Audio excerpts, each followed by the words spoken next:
नमस्ते, मेरा नाम है प्रतीक्षा और आप देख रहे हैं दी ऑर्डिनरी शो। तमिलनाडु में इस वक्त सोशल मीडिया पर घमासान मची हुई है। विपक्षी पार्टियों के नेता सरकार से कई सारे सवाल कर रहे हैं, पुलिस विभाग पर भी सवाल उठा रहे हैं। क्यों? क्योंकि यहां एक महिला आईपीएस अधिकारी ने special director general of police यानी डीजीपी के ऊपर सेक्सुअल हरासमेंट के आरोप लगाए हैं। इसके बाद अब तमिलनाडु के होम डिपार्टमेंट ने मामले की छानबीन के लिए एक कमेटी बना दी है। इस तरह के कई सारे मामले हमारे सामने आ चुके हैं जहां पुलिस विभाग की ही महिला अधिकारी ने अपने ही सीनियर पर इस तरह के आरोप लगाए हों। आज की बड़ी खबर में हम तमिलनाडु के इस मामले को डिटेल में जानेंगे। ये भी जानेंगे कि विपक्षी पार्टी के लोग इस पर क्या कह रहे हैं और हमारे यहाँ पुलिस विभाग महिलाओं को लेकर कितना सेंसिटिव है, इस पर भी बात होगी। लेकिन पहले जान लेते हैं दिन की सुर्खियां। पहली सुर्खी है बॉम्बे हाई कोर्ट के एक फैसले से जुड़ी हुई। कोर्ट ने रेप को लेकर एक अहम फैसला सुनाया है। कोर्ट की औरंगाबाद बेंच ने कहा है कि पेनिट्रेशन न होने का यह मतलब नहीं होता कि रेप नहीं हुआ है। बेंच ने यह महत्वपूर्ण टिप्पणी 74 साल के एक दोषी की सजा बरकरार रखते हुए की। व्यक्ति को अपनी गोद ली हुई बेटी का रेप करने के दोष में 10 साल कैद की सजा सुनाई गई थी। मामला औरंगाबाद जिले के पैठान इलाके का है। हिंदुस्तान टाइम्स की रिपोर्ट के मुताबिक विक्टिम दोषी और उसकी पत्नी की गोद ली हुई बेटी है। घटना के वक्त वो 14 साल की थी। 16 दिसंबर 2016 को उनकी मां एक शादी में शामिल होने के लिए गई थी। घर में वो अपने पिता के साथ अकेली थी। बच्ची को अकेला देख दोषी ने अपने कपड़े उतारे और उसे गलत तरीके से छूने लगा। पेनिट्रेशन की कोशिश की, हालांकि इसमें वो सफल नहीं हो पाया। अगली रात उसने फिर से यही सब किया। दूसरी रात में भी पेनिट्रेशन में असमर्थ रहा। विक्टिम ने पूरी बात अपनी स्कूल टीचर को बताई। फिर दोषी को गिरफ्तार किया गया था। अगली सुर्खी समलैंगिक विवाह के मुद्दे से जुड़ी हुई है। दिल्ली हाई कोर्ट में समलैंगिक विवाह को वैधता देने के लिए याचिकाएं दायर की गई थी। इस पर कोर्ट ने केंद्र सरकार से जवाब मांगा था। अब सरकार ने इन याचिकाओं पर अपना जवाब दिया है। केंद्र ने साफ किया है कि समलैंगिक विवाहों को मूलभूत अधिकार की श्रेणी में नहीं रखा जा सकता है और न ही समलैंगिक विवाहों को कानूनी रूप से मंजूरी दी जा सकती है। केंद्र सरकार ने दिल्ली हाई कोर्ट में दाखिल किए गए हलफनामे में कहा है कि भले ही समलैंगिकता को अपराध की श्रेणी से हटा दिया गया हो, लेकिन उसके बावजूद समलैंगिक शादियों को मूलभूत अधिकार के दायरे में नहीं लाया जा सकता।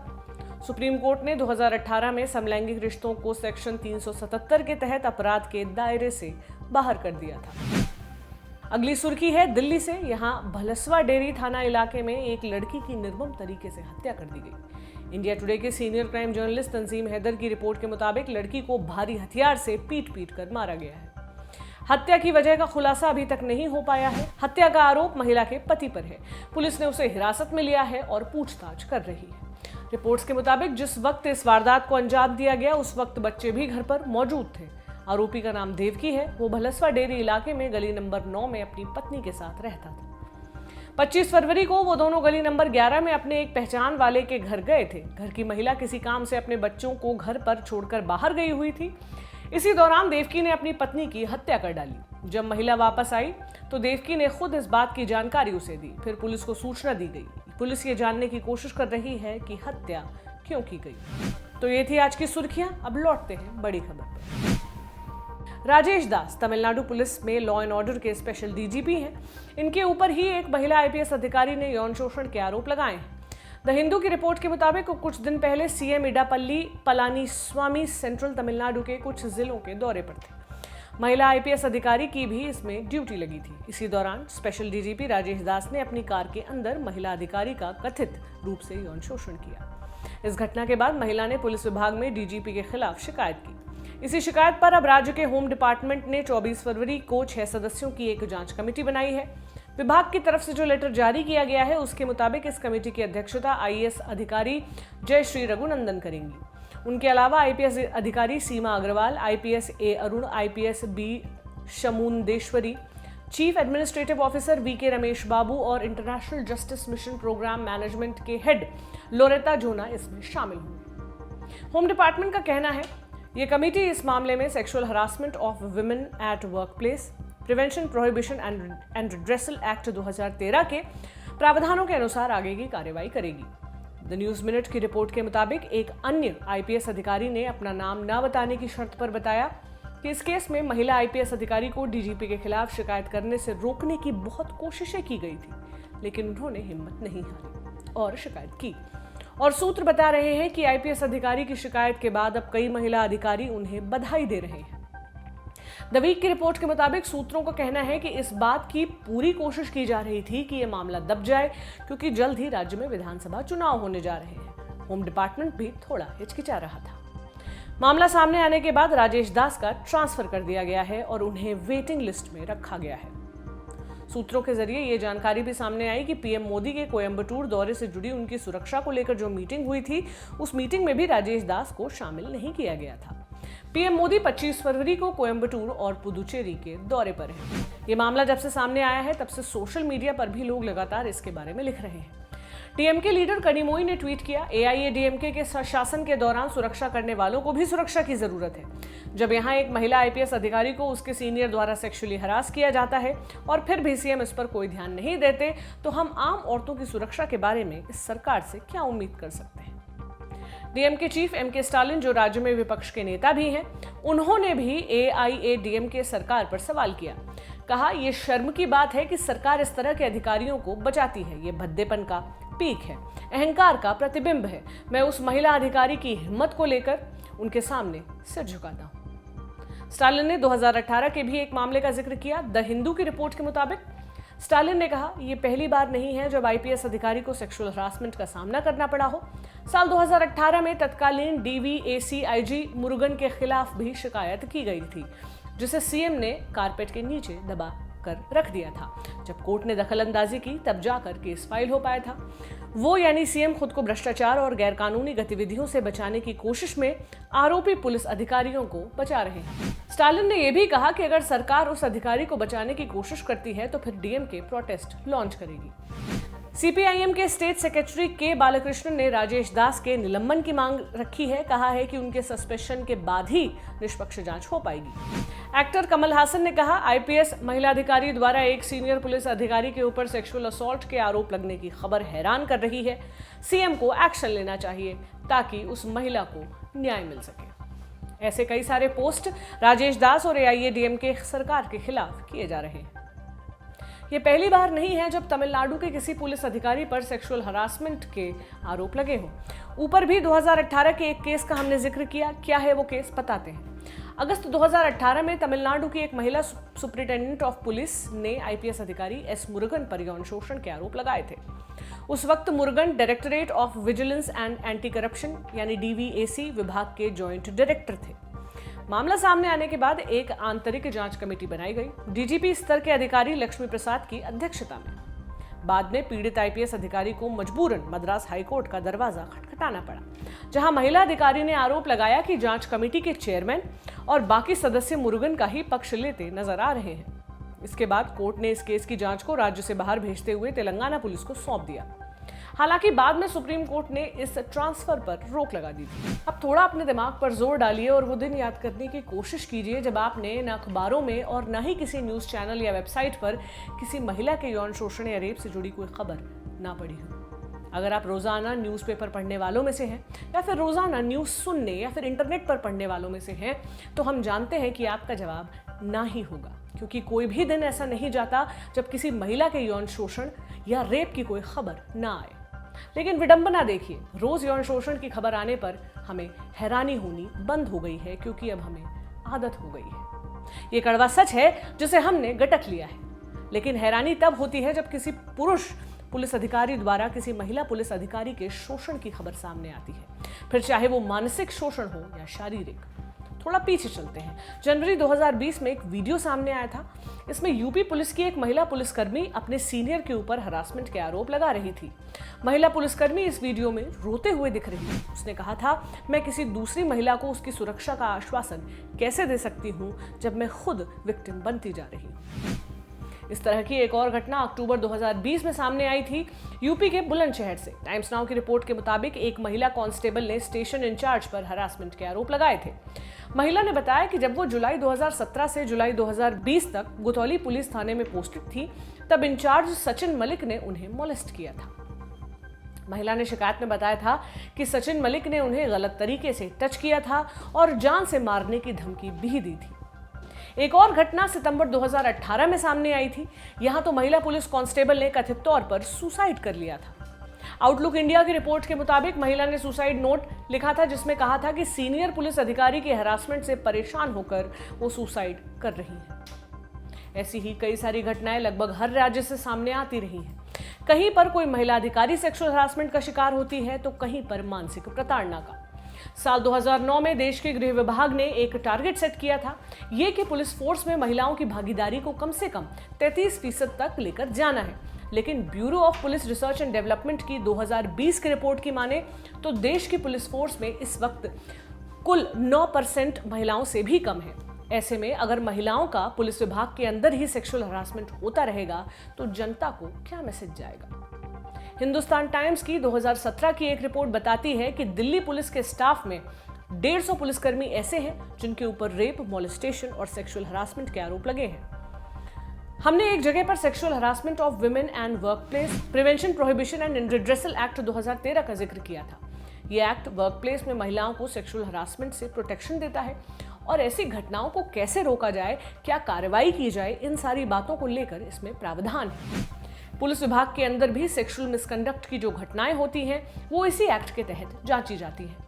पुलिस विभाग को महिलाओं के प्रति सेंसिटिव बनाने के लिए क्या कदम उठाए जा चुके हैं या आगे क्या कदम उठाए जाने चाहिए, ये जानना बेहद जरूरी है। इस सवाल का जवाब पाने के लिए हमने बात की कुछ महिला आईपीएस अधिकारियों से। उन्होंने क्या कहा, सुनिए। आफ्टर निर्भया केस जो हुआ वो एक मैं हमेशा कहती हूँ कि एक लैंडमार्क था इंडिया की हिस्ट्री में, जहाँ तक विमेन सेफ्टी, विमेन राइट्स का एक हम कॉन्सेप्ट समझते हैं। उसके बाद से विमेन सेफ्टी को मेन स्ट्रीमिंग हो गई उसकी।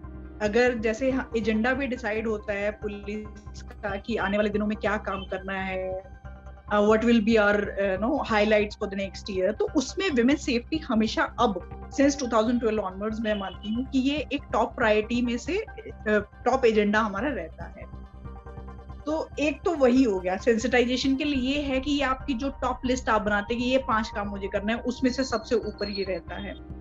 दूसरा सेंसिटाइजेशन का, ये सेंसिटाइजेशन पे बहुत सारी जिसको कहते हैं कि उस टाइम पे ट्रेनिंग प्रोग्राम्स डिजाइन किए गए, लगातार लोगों को सेंसिटाइजेशन जो कि कैसे किसी केसेस को हैंडल करना है, कैसे अपने कलीग्स के साथ आपको बिहेव करना है, और ऐसे बहुत सारे एस्पेक्ट्स, ऐसी बहुत सारी चीजें, लगातार लोगों से कॉन्वर्सेशन होता था, लगातार उनको ट्रेन किया जाता था अपने स्टाफ को, इंक्लूडिंग द फीमेल स्टाफ, सिर्फ मेल नहीं फीमेल स्टाफ को भी, और जो कि आज तक कंटिन्यू करता है। हो सकता है जैसा 2013 में हो या 14 में हो, उससे कुछ 10% 20% अब कम होता हो, लेकिन होता that it has become regular part of our training programmes now. तो जो सेंसिटाइजेशन के बारे में जो भी बात होती है उसमें उनको फिर डिफरेंट एस्पेक्ट्स बाहर के तो बताए जाते हैं, अपने अपने डिपार्टमेंट के बताए जाते हैं, क्या चैलेंजेस हैं विमेन के लिए, कैसे ये इम्पोर्टेंट है कि उनको आप बराबरी का मतलब अपना बराबरी का उनका हर चीज में रिस्पॉन्सिबिलिटीज भी हैं और वो अपना काम करती भी है हर जगह। सो टू मेक देम कंफर्टेबल, ये एक चीज हो गई। दूसरा, हमारे यहाँ पुलिस में एक बहुत अच्छा सिस्टम है संपर्क सभा का या फिर ऑर्डरली रूम्स का। ये फॉर्मल सिस्टम्स हैं, इनफॉर्मल सिस्टम्स भी हैं। जनरली बहुत ऑफिसर्स जो एनकरेज करते हैं विमेन को कि अगर आपको किसी भी तरह कोई प्रॉब्लम आ रही है वो आप आएं और बताएं। फॉर्मल सिस्टम एग्जिस्ट करता है, इनफॉर्मल भी है। फॉर एग्जाम्पल जब मैं पीसीआर में थी या कहाँ डिस्ट्रिक्ट्स में रही तो मैं जनरली एक दिन जो है वो ओपन रखती थी कि इस दिन ये 2 घंटे हैं, कोई भी आके मुझे कोई भी बात बता सकता है। तो ऐसे काफी सारे मैकेनिज्म्स ऑलरेडी एग्जिस्टिंग हैं। और फॉर्मल चीजों की बात की जाए तो जैसे विशाखा गाइडलाइंस की प्रॉपर हर हमारे यहाँ डिफरेंट ब्रांचेस हैं, सेक्शंस हैं, यूनिट्स हैं। जैसे मैं क्राइम ब्रांच में हूँ अभी फिलहाल, पहले डिस्ट्रिक्ट्स में थी, तो हर डिस्ट्रिक्ट में हर यूनिट में इंटरनल कंप्लेंट्स कमेटी बनाई हुई है। एक सीनियर विमेन ऑफिसर जो उसको हेड करती है सब जगह से। जैसे ही ट्रांसफर होती तो इट इज इन रूटीन, मतलब कि ये चीजें अब रूटीन में आ गई हैं कि आप उसको पूरी जो कमेटी है उसको रिकॉन्स्टिट्यूट करती हैं। एटलीस्ट लोगों को पता है कि इस तरह की कोई कंप्लेन आती है उसका हमें क्या करना है। वो सेंसिटाइजेशन पुलिस में बहुत है कि अगर इस तरह की कोई हरासमेंट की कंप्लेन आती है तो उसको आपको आईसीसी को रेफर करना है, वहां पे वो टेकअप करेगी। Plus from our end we encourage the women कि अगर आप चाहती हैं कि क्रिमिनल केस भी किया जाए तो वो भी हम उसको एनकरेज करते हैं और तुरंत इस पे एक्शन लिया जाता है।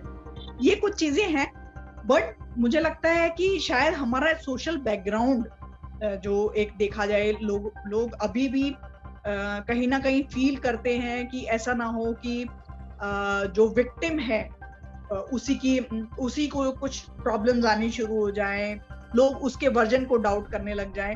तो उन चीज़ों को लेके थोड़ी हिच अभी भी मैं देखती हूँ कि जो विमेन है उनमें रहती है।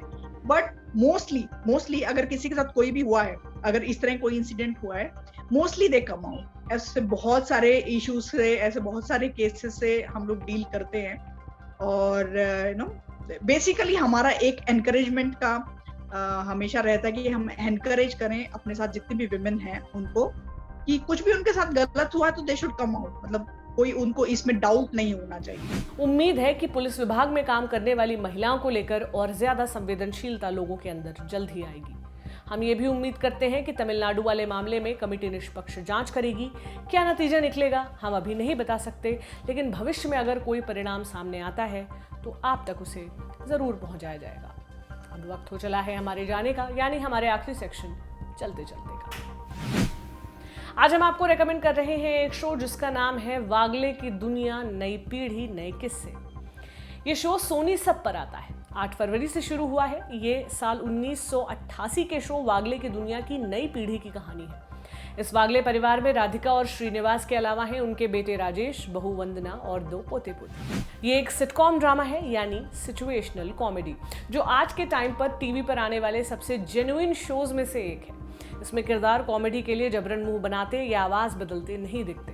हर एपिसोड में वागले परिवार के सामने कोई नई समस्या आती है, इससे वो परिवार कैसे डील करता है यही कहानी होती है। और इस कहानी के अंत में होता है एक संदेश। जैसे हाल के एक एपिसोड में गाड़ी के पेपर्स ट्रांसफर नहीं करवाना आपके लिए कैसे मुसीबत बन सकता है, इसको लेकर बात हुई। इस एपिसोड में इस पर बात हुई कि कैसे होम मेकर्स के रोल को हम नजरअंदाज करते हैं। एक एपिसोड में बाथरूम की सफाई का मुद्दा उठाकर यह बताया गया कि कोई भी काम छोटा या बड़ा नहीं होता। बेसिकली ये एक ऐसा शो है जिसे डिनर करते हुए पूरे परिवार के साथ आराम से देखा जा सकता है। शक्तिमान की भाषा में कहें तो छोटी छोटी मगर मोटी बातें इसमें बड़े ही सहज तरीके से बताई जाती हैं। अगर आप उस पीढ़ी के हैं कि अब आपने टीवी देखना बंद कर दिया है, तो आप सोनी लिव ऐप पर भी इसे देख सकते हैं। इसे रिकमेंड किया है हमारी टीममेट कुसुम ने। आप भी देखें और बताएं कि यह शो आपको कैसा लगा। अगर आप कोई भी फिल्म, सीरीज, गाना या किताब रेकमेंड करना चाहते हैं तो जरूर करिए। #चलते के साथ ट्वीट करिए और ऑड नारी को ट्विटर पर टैग करिए। साथ ही ये भी बताइए कि आप किस चीज को रेकमेंड कर रहे हैं, उसमें सबसे खास क्या है, इसे कहां देखा, पढ़ा, सुना जा सकता है। आपके नाम के साथ आपके सुझाव को चलते चलते सेक्शन में शामिल किया जाएगा। इसके अलावा ये भी बताएं कि हमारा ऑर्डिनरी शो आपको कैसा लग रहा है। फीडबैक जरूर दें। अपने हाथों से मुझे खत लिख सकते हैं आप, पता आप स्क्रीन पर देख रहे होंगे। मैं जवाब आपको दूंगी इसी शो में। आप देखते रहें ऑर्डिनरी, कमेंट करते रहें और हमारे चैनल को सब्सक्राइब करना न भूलें।